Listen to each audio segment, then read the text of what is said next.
Hi, my name is Herman Garner, and I'm the author of Wavering Between Extremes. And I don't, this isn't like an academic presentation, or we're just kind of chopping it up. And so I'm going to talk about today the 7 movies that had the biggest impact on the Black community, and these aren't necessarily, like the greatest Black films, and of course, when you talk about the great Black films, that could take a lot of different directions. But when you think about it, just the body of work that's out there, it's not that extensive. Um, but these are the films that actually changed the way Black folks dressed, the way we talk, the way we interacted with the world, the way we saw ourselves as citizens in the world. And they also, introduced a way for, people who felt historically disenfranchised or kind of like boxed out the system. It introduced a way for many of us to participate or to live the American dream, and that's a theme that kind of resonates throughout these kinds of films. And so, and all these are people who came from nothing and used their own strength and intelligence to kind of change the circumstances. And so the first movie, and these are done mainly in chronological order. And so the first one is Superfly. And Superfly, one of the things about Superfly, just from a fashion standpoint, is that it kind of introduced a light skinned brother with the long hair, right? And for a lot of people, that was a very significant change, because after Superfly, a lot of brothers went out and they got perms, and so that was an impact by itself. And then but the other thing it introduced, on a massive scale is, and people didn't know, but and this film, by the way, was a 1972 film directed by Gordon Parks Jr.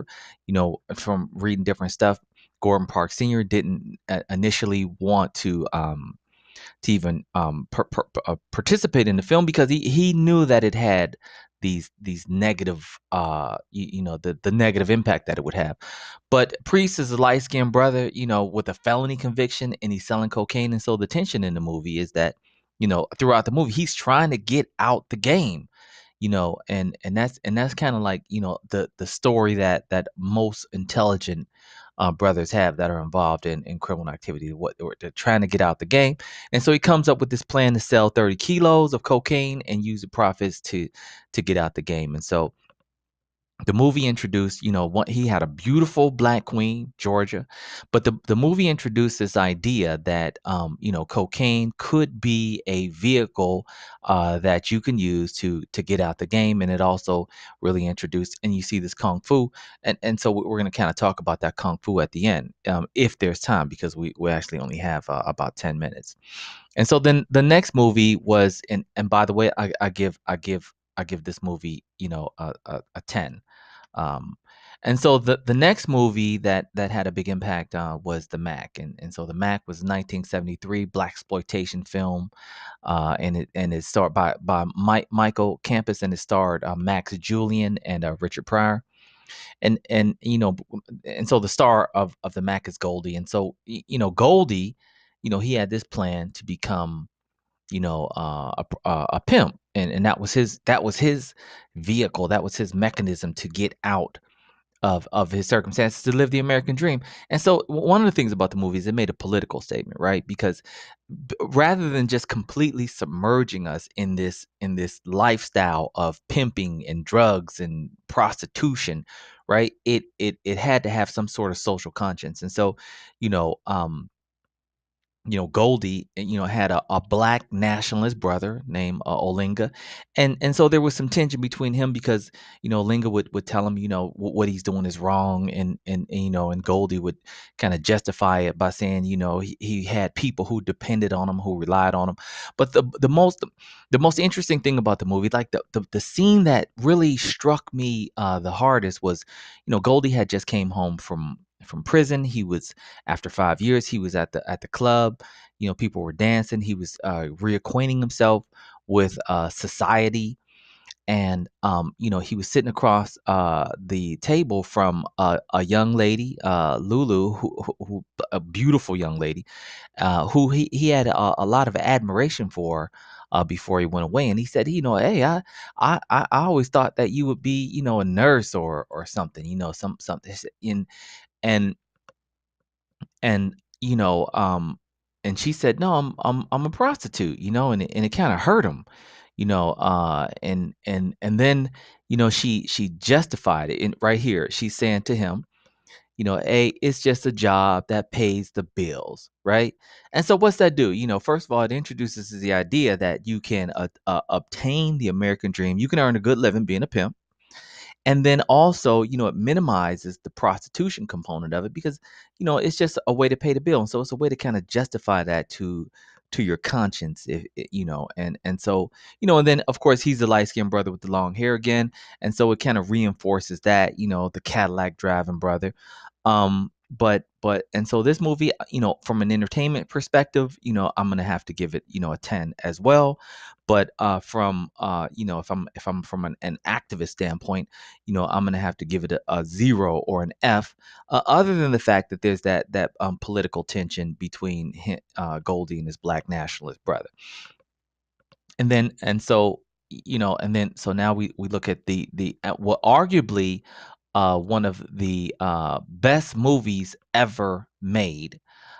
Definitely Al Pacino's best performance, in my opinion, and it's Scarface. And Scarface, I remember when it came out, and my dad and my uncles and people, they were just so impressed with the movie because, first of all, we didn't even know, black folks didn't even know that people were getting rich, like not hood rich, but rich as in corporate rich, selling cocaine, right? Because that kind of wealth hadn't been portrayed in any black exploitation films earlier. But then we see this guy who's, an immigrant. He comes to the United States. He has absolutely nothing, and he's able to use violence and crime and cocaine as a vehicle to lift himself up in a way that we had never seen. And so, you know so the impact that it had, and not just then, but it continues to reverberate throughout the black community, is that crime was a vehicle that black folks could use to live the American dream. And so, and a lot of people, because he lived such a tremendous lifestyle, a lot of people say, well, you know what? I mean, I would rather live like Scarface, even if for a day, than to live the life that I'm presently living. And so, Scarface definitely had a tremendous impact. And so, from but the black activist position, I'm gonna have to give it a 0. But from entertainment value, I'm gonna have to give it, a 10. And so then we go to Boys in the Hood, and Boys in the Hood was a really is it, I don't really have to tell you about what Boys in the Hood was. I'm sure you've seen it, but you know, it was a more complex movie, right? Because complex, but at the same time, it addressed common themes that are taking place in all black communities.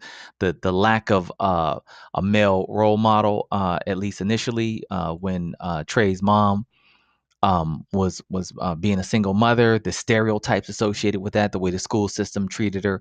But the reason why this movie had the big impact on the black community is because, it's sensationalized. Look at this, it's sensationalizing um violence, because it's showing the power of violence, right? And but it also made it common, and because it showed that every day in California, in South Los Angeles, every day was a day where they had to navigate through that violence. And so, it kind of minimized it. One of the things that I did like about the film is that, Lawrence Fishburne delivered this phenomenal social commentary throughout the film. And so it made us all kind of think about gentrification and those kind of things. I got 10 seconds left. Sorry I didn't get through the whole thing. What I'd like you to do is check me out at hermangarner.com. The information is below. Like this if you like this, and I'll continue to deliver some reviews. Thank you.